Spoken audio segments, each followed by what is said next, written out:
Hello everyone. I hope you all are doing fine. आज हम लोग देखेंगे कि ये तीनों टर्म जो है, जो बेसिकली सिटीजनशिप जब हम लोग पढ़ते हैं, जो आर्टिकल 5 to 11 में मेंशन्ड है और जो कि पार्ट 2 ऑफ इंडियन कॉन्स्टिट्यूशन में आता है सिटीजनशिप, उसमें हम लोग अक्सर ये तीनों टर्म देखते हैं, एनआरआई, पीआईओ एंड ओसीआई। और इन तीनों में बेसिकली एक थोड़ा थोड़ा सा थिन लाइन है। इन थिन लाइन को आज हम लोग डिस्कस करेंगे कि एनआरआई क्या है, पीआईओ क्या है, ओसीआई क्या है। तो सबसे पहले मैं अगर इनके फुल फॉर्म बता दूं तो एनआरआई मतलब होता है non resident Indian. It is simply non resident Indian. PIO की बात करें तो ये होता है person of Indian origin. It is person of Indian origin. OCI होता है ओवरसीज सिटीजन्स ऑफ इंडिया, और बेसिकली ओसीआई एक कार्ड होल्डर होते हैं। तो ये होते हैं overseas citizen of India, overseas citizen of India. तो ये इनका फुल फॉर्म है और इनमें क्या क्या कोर डिफरेंस है ये समझना बहुत इंपॉर्टेंट है। ये हमारे सिटीजनशिप जब हम लोग डिस्कस करते हैं अपने पॉलिटी में, तब ये अक्सर ये तीनों टर्म का जिक्र होता है और इसमें अक्सर कंफ्यूजन होता है।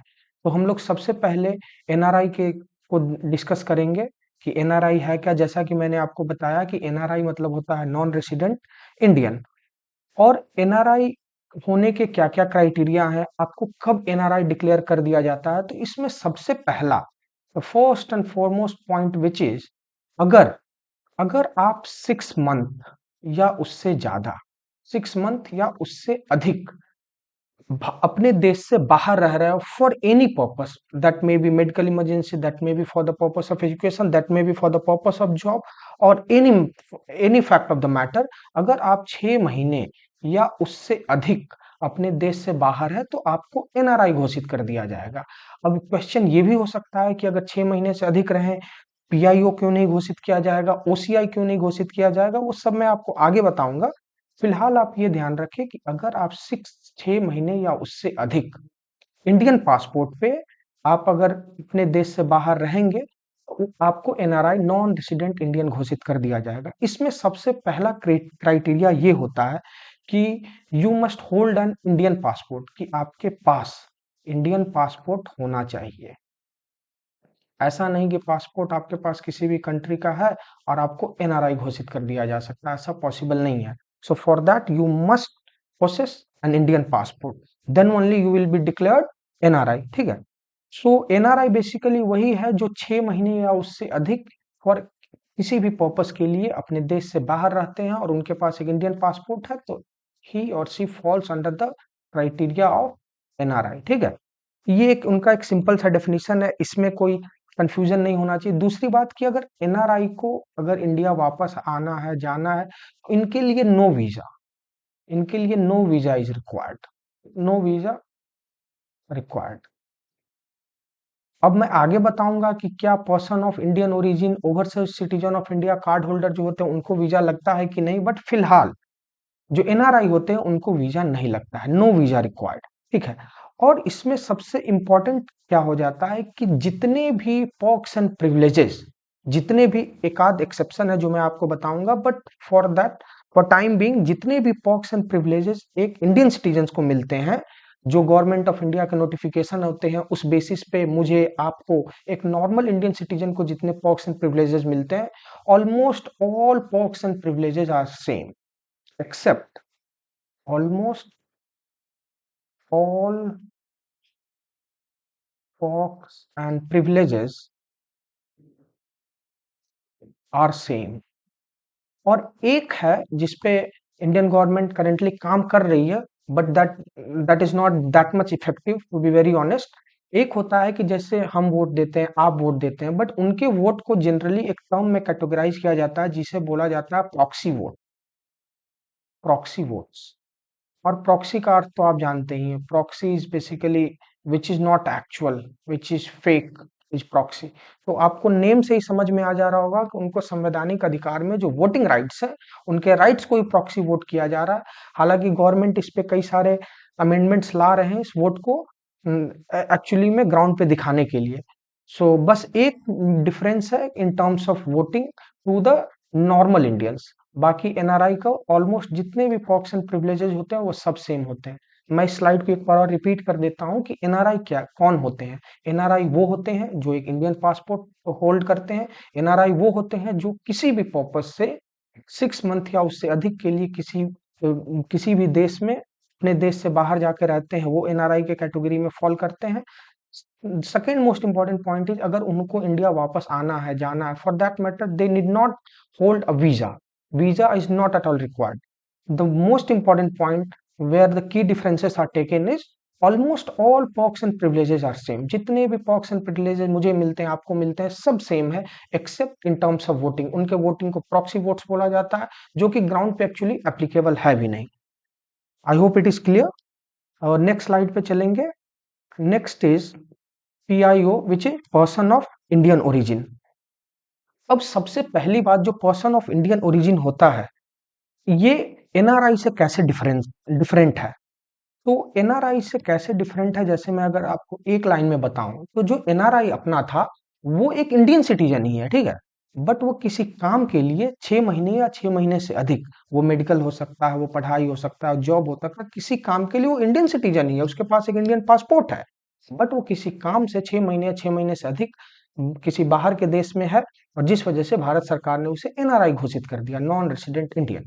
यहाँ पे क्या होता है, जो पीआईओ होता है, पर्सन ऑफ इंडियन ओरिजिन, वो एक्चुअली इंडियन नहीं होते हैं by birth. They are not Indian by birth, ठीक है। They are not Indian by birth. तो ये पीआईओ की कैटेगरी में कैसे आती है, कैसे आते हैं, क्योंकि इनके जो एंसेस्टर्स होते हैं, एंसेस्टर्स इनके, for that matter grandfather, grandmother या मैटरनल अंकल और फादर, डायरेक्ट ब्लड रिलेशन में जो इनके एंसेस्टर्स होते हैं ये इंडियन होते हैं, ठीक है।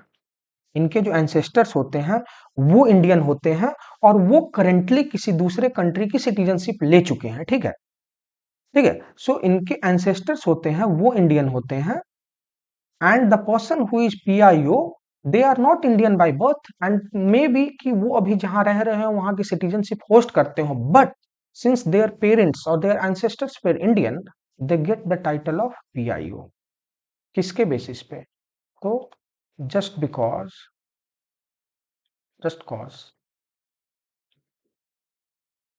their just because their ancestors were Indian, they get the title of PIO। अब इसमें एक बेनिफिट क्या होता है, या यूं कह लो कि इसमें एक डिसएडवांटेज क्या है, बेनिफिट क्या है, जो भी कह लो आप। तो इसमें सबसे पहला चीज ये होता है कि जो पर्सन को पीआईओ डिक्लेयर किया गया है, ठीक है, जिस भी पर्सन को इस कैटेगरी में डाला गया है कि ही और सी इज ए पीआईओ, उनके पास एक फॉरेन पासपोर्ट, वो फॉरेन पासपोर्ट होल्डर होने चाहिए। जैसे एनआरआई में वो एक इंडियन पासपोर्ट होल्डर होने चाहिए, बट पीआईओ में ही और she has to be a foreign passport holder, ठीक है, foreign passport holder, alright. So यहाँ पे मैंडेटरी है कि कोई भी पर्सन अगर पर्सन ऑफ इंडियन ओरिजिन है, पीआईओ है, तो उनके पास एक फॉरेन पासपोर्ट होना चाहिए। क्यों होना चाहिए, क्योंकि वो तो बाय बर्थ इंडियन है नहीं, तो उनके पास फॉरेन पासपोर्ट होगा। उनको इस कैटेगरी में क्यों डाल रहे हैं, क्योंकि उनके जो एंसेस्टर्स हैं वो इंडियन है। I hope it is clear. इसमें एक क्लॉज आता है जो कि बहुत इंपॉर्टेंट क्लॉज आता है, आप ध्यान से देखेंगे। यही डिफरेंस, यही की डिफरेंस है एनआरआई, पीआईओ और ओसीआई में। पीआईओ का यूएसपी है, इसमें ये होता है कि एक अपना सिटीजनशिप एक्ट आया था 1955 का। So I would write here according to citizenship act 1955, ये जो अपना एक्ट आया था 1955 का, उसमें ये कहा गया कि कोई, कि जैसे कि मान लो आप एक पीआईओ हो, ठीक है, और आपको फिर दोबारा इंडियन सिटीजनशिप ओन करना है, उस केस में आप 7 ईयर्स या उससे अधिक रहना पड़ेगा इंडिया में continuously physically, and then only you will be eligible to reapply for Indian citizenship. मैं ये क्या कह रहा हूं आप इसको ध्यान से समझे कि अगर कोई भी पर्सन पीआईओ है, पीआईओ मतलब सिंपल हो गया कि पर्सन ऑफ इंडियन ओरिजिन है, मतलब आप बाय बर्थ इंडियन नहीं है, आपके एंसेस्टर्स इंडियन थे, and for that purpose Indian government has put you in this category of PIO, ठीक है। लेकिन अब आपका मन बदल गया, ठीक है, नाउ यू वांट कि मैं जो जहां के मेरे एंसेस्टर्स हैं वहां के मैं सिटीजनशिप लेना चाहता हूं, so for that we have one clause under citizenship act 1955, that is अगर आप इंडिया में 7 साल या उससे अधिक रहते हो, मतलब मिनिमम 7 साल तो आपको रहना पड़ेगा, तब जाके आप उसके लिए एलिजिबल होते हो कि ठीक है आप एक उसके रजिस्ट्रेशन के लिए आप अप्लाई कर सकते हो। किसके रजिस्ट्रेशन के लिए? इंडियन सिटीजनशिप के रजिस्ट्रेशन के लिए आप अप्लाई कर सकते हो। उसके लिए एलिजिबिलिटी क्राइटेरिया है कि 7 years at least you have to physically reside in India, ठीक है। I hope it is clear. तो the last one is OCI.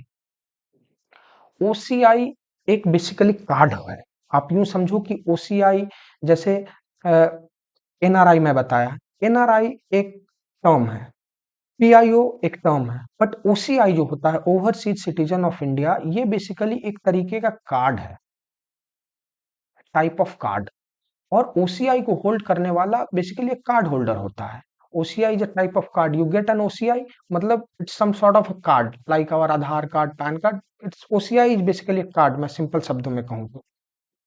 अब ओसीआई का पूरा अर्थ है क्या?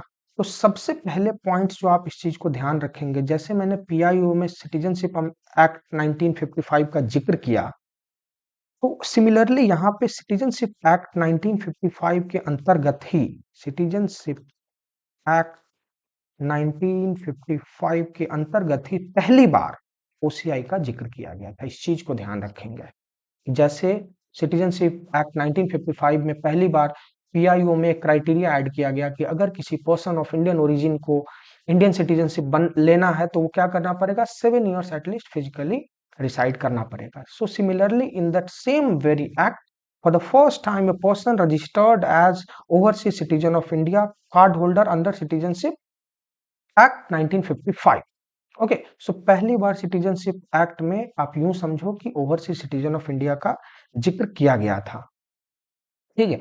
अब सबसे पहला चीज होता है कि कोई भी पर्सन अगर प्योरली इंडियन नहीं है, उनके वीजा से रिलेटेड बहुत सारे इशू होते हैं। तो अब यहाँ पे देख लेते हैं कि कोई भी पर्सन अगर ओसीआई है तो उसके वीजा के क्या टर्म्स एंड कंडीशन हो सकते हैं।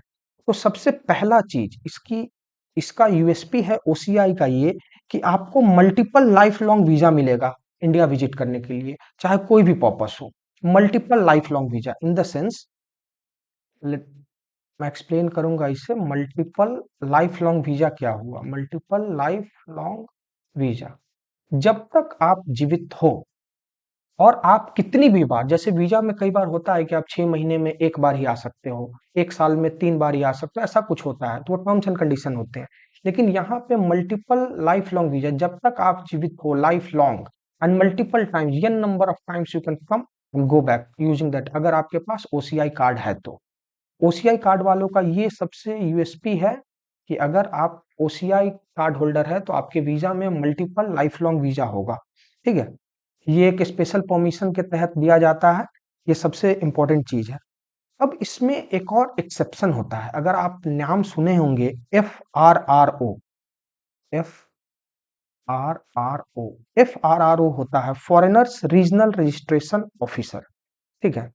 तो FRRO का फुल फॉर्म होता है foreigner foreigners regional registration officer, regional registration registration officer. तो जो अपना इस केस में FRRO होता है, उसको एक एग्जेम्पशन दिया जाता है, कि एग्जेम्पशन इन द सेंस कि अगर आप FRRO हैं, ये एक पोस्ट है, अगर आप ये पोस्ट हैं तो आपको ओसीआई में रजिस्टर करने की भी जरूरत नहीं है, आपको exemption from registration with FRRO, मतलब 1 minute, exemption from registration with FRRO। अब मैं आपको अगर सीधा शब्द में समझाऊं कि अनलाइक एनआरआई एंड पीआईओ, अगर कोई एनआरआई है, कोई पीआईओ है, तो वो जब भी इंडिया आएगा विद द वीजा और विथ इंडियन पासपोर्ट और whatever their criteria fulfils, अगर वो आएंगे तो उनको एक रजिस्ट्रेशन करना पड़ता है एफआरआरओ के साथ। एफआरआरओ वो व्यक्ति होता है कि फॉरेनर्स रीजनल रजिस्ट्रेशन ऑफिसर, कि जब भी आप इंडिया में आते हो तो वाया वीजा आपको एक रीजनल रजिस्ट्रेशन ऑफिसर से मिलना पड़ता है, जो कि बेसिकली उनका काम ही होता है कि वो इन तरीके के फॉरेनर्स को रजिस्टर करें जो इंडिया में आ रहे हैं। लेकिन क्योंकि वो पेपर वर्क है, उसमें टाइम लगता है, तो इन दैट केस ओसीआई को, जो भी ओसीआई कार्ड होल्डर है, उनको एग्जेम्पशन दिया गया है इससे कि आप अगर ओसीआई कार्ड होल्डर है तो you need not register with FRRO, you have an exemption. ठीक है, तो ये चीज बहुत इंपॉर्टेंट है। I hope it is clear. आप समझ गए होंगे तीनों का डिफरेंस कि एनआरआई का बेसिक क्या होता है, पीआईओ का बेसिक क्या होता है, ओसीआई का बेसिक क्या होता है। इन तीनों के की differences, I hope it is clear. Thank you so much for watching.